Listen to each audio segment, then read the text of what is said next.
जय श्री कृष्णा। राधे राधे आप सभी को।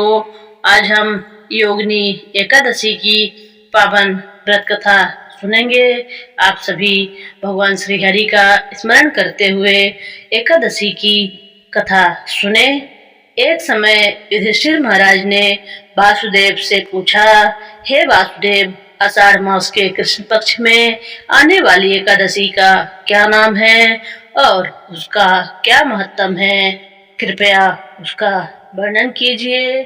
तब भगवान श्री कृष्ण बोले, हे राजन, आषाढ़ कृष्ण पक्ष की एकादशी का नाम योगिनी एकादशी है। यह अत्यंत पुण्य देने वाली तथा बड़े बड़े पापों का नाश करने वाली है। इसके प्रभाव से मनुष्य संसार रूपी सागर से पार हो जाता है। प्राचीन समय में अलकापुरी नामक नगरी में धन के अधिपति निवास करते थे।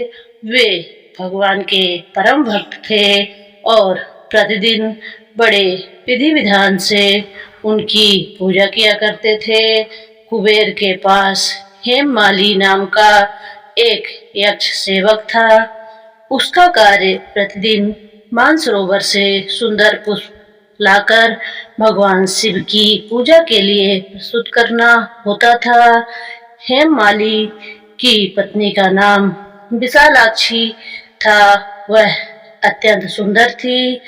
हेममाली अपनी पत्नी के प्रेम में इतना आसक्त था कि उसका मन हमेशा उसी में लगा रहता था। एक दिन हेममाली मानसरोवर से फूल लेकर आया हुआ था, परंतु पत्नी के मोह में पड़कर घर पर ही रुक गया और समय पर कुबेर के पास नहीं पहुंच सका।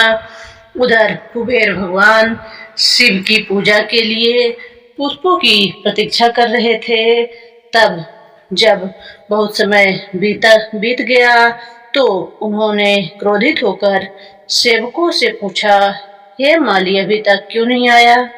सेवकों ने सत्य बात बता दी कि वह अपनी पत्नी के साथ घर में रमण कर रहा है।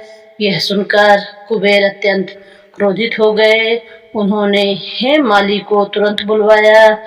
भय से कांपता हुआ हेममाली उनके सामने उपस्थित हुआ। कुबेर ने क्रोध में कहा, अरे पापी, तूने भगवान शिव की पूजा की अवहेलना की है, इसलिए मैं तुझे शाप देता हूँ कि तू अपनी पत्नी से वियोग होकर कोढ़ रोग से पीड़ित हो जाएगा। कुबेर ने के इतना कहते ही हेममाली स्वर्ग से नीचे गिर पड़ा। उसका शरीर कोढ़ से भर गया और वह अत्यंत दुखी होकर वन वन भटकने लगा। भटकते भटकते वह हिमालय के समीप महान तपस्वी के आश्रम में पहुंचा। हेममाली ने विनम्र होकर उन्हें प्रणाम किया। मार्कंडेय ऋषि ने पूछा, तुम कौन हो और इस दुखद अवस्था में कैसे पहुंचे? हेममाली ने अपनी पूरी कथा सुनाई और कहा, हे मुनिवर, मुझ अपराधी पर कृपा कीजिए और मुझे कोई ऐसा उपाय बताइए जिससे मेरे पापों का नाश हो सके। तब दयालु मार्कंडेय ऋषि बोले, हे यक्ष, तुम आषाढ़ मास के कृष्ण पक्ष की योगिनी एकादशी का व्रत श्रद्धा और नियम पूर्वक करो। इस व्रत के प्रभाव से तुम्हारे सारे पाप नष्ट हो जाएंगे और तुम्हारा रोग भी दूर हो जाएगा। हेममाली ने श्रद्धा पूर्वक योगिनी एकादशी का व्रत किया। व्रत के प्रभाव से उसका कोढ़ रोग समाप्त हो गया। उसे दिव्य सुंदर शरीर प्राप्त हुआ। वह पुनः अपनी पत्नी और सुख समृद्धि को प्राप्त कर सका। भगवान श्री कृष्ण ने कहा, हे युधिष्ठिर, यह योगिनी एकादशी का व्रत अत्यंत श्रेष्ठ है। इसके प्रभाव से मनुष्य के समस्त पाप नष्ट हो जाते हैं। जो व्यक्ति श्रद्धा से इस व्रत को करता है और इसकी कथा सुनता है, उसे महान पुण्य प्राप्त होता है, पापों का नाश होता है रोग और दुख दूर होते हैं, सुख समृद्धि की प्राप्ति होती है, पर भगवान विष्णु की कृपा प्राप्त होती है, अंत में मोक्ष की प्राप्ति होती है। ओम नमो भगवते वासुदेवाय। अब हम भगवान श्री हरि का स्मरण करते हुए भगवान श्री हरि की आरती करेंगे। ओम जय जगदीश हरे स्वामी, जय जगदीश हरे। भक्त जनों के संकट, भक्त जनों के संकट क्षण में दूर करे। ओम जय जगदीश हरे।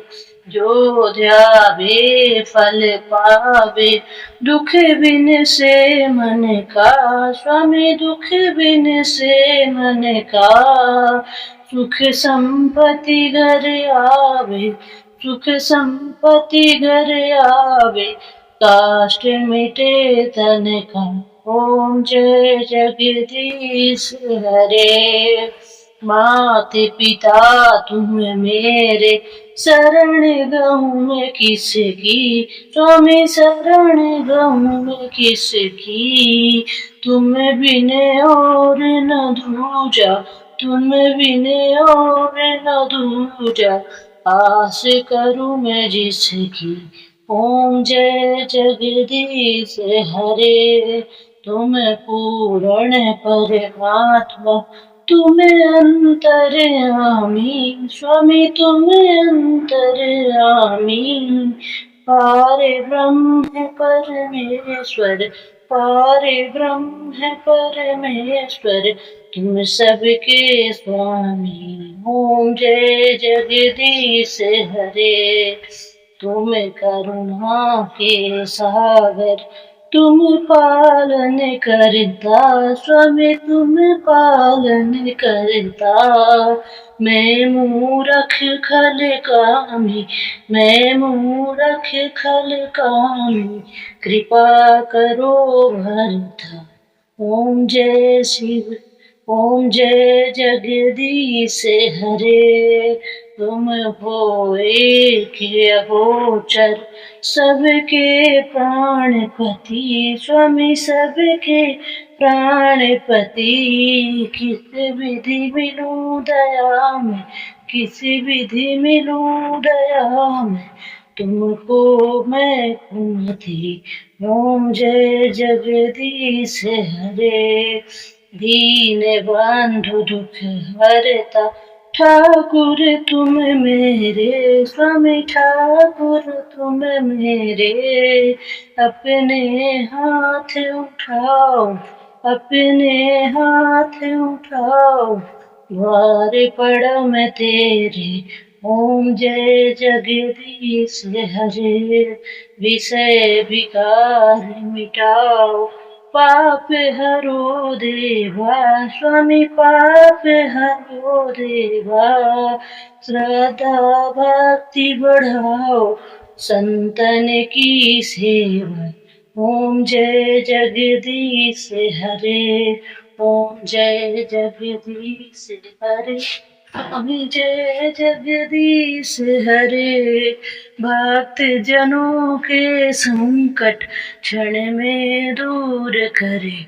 ओम जय जगदीश हरे। आज की व्रत कथा और आरती समाप्त हुई। धन्यवाद।